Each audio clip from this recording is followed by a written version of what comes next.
السلام عليكم ورحمة الله وبركاته. قال لك هدارة ديسازي ورا قصاكي بيجم قصاكي زعم خاشة زعم مهمجي جبونا محامية كامي شو حركات بكن هذا السر خبردم زمان حضرت عمر رضي الله تعالى عنه روجا كي مربك شفت مال حضرت عمر داريوي ده داريبت كده كبهندر دبجا السلام عليكم حضرت عمر سلاموي إيادناك لدرنا حضرت عمر تشتكي يازدك سر ماسکی رو نشتیه تشتکی یازدکه مومایی بیخستیه یا جمعی چرایی بیخستیه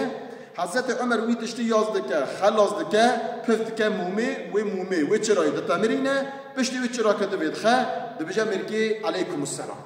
دما دجا مرکی علیکم السلام او صحابه دبجا دجا ای امام تا چرا وها کر یعنی از پیشی کد مهندر مسلام داته گرد السلام و ایاده بکرا تا چرا وها کر دبجا کی ای فانان کس دما تو حاتی من ایش دولتی دکر ایش بیت المال بدکر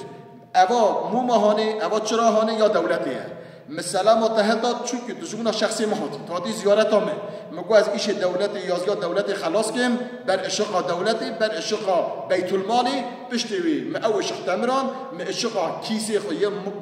به پریخ کریه ما او خست و مثلا متحدات بروی مهانی پشتی مو مخوی سلامت دا اصولا منرنه پشتی و صحبت و محبت دکن او مریک دچه دما دچه تفکر دکه جا سبحان الله امیر المؤمنین حضرت عمر رئیس دولتیه و اوی حرکت دکه دبیجه دمکی هر آمر سر ایشی خواه هر معمور سر ایشی خواه هر وظیفه دار سر وظیفه خواه حقوق انسان بیت المال محافظه بکه دولت اسلامی خرانابه حقیقت چی اوه گلی مسلمانا ام چی ایشی دکن بکن ام چه عملی دکن بکن گرم به نفس خواه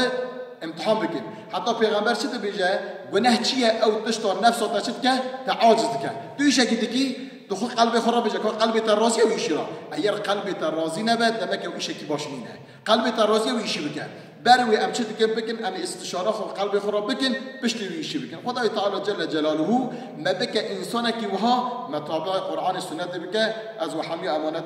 خدای دکن و بمین خیر و خشیده. السلام علیکم و رحمت الله و برکاته.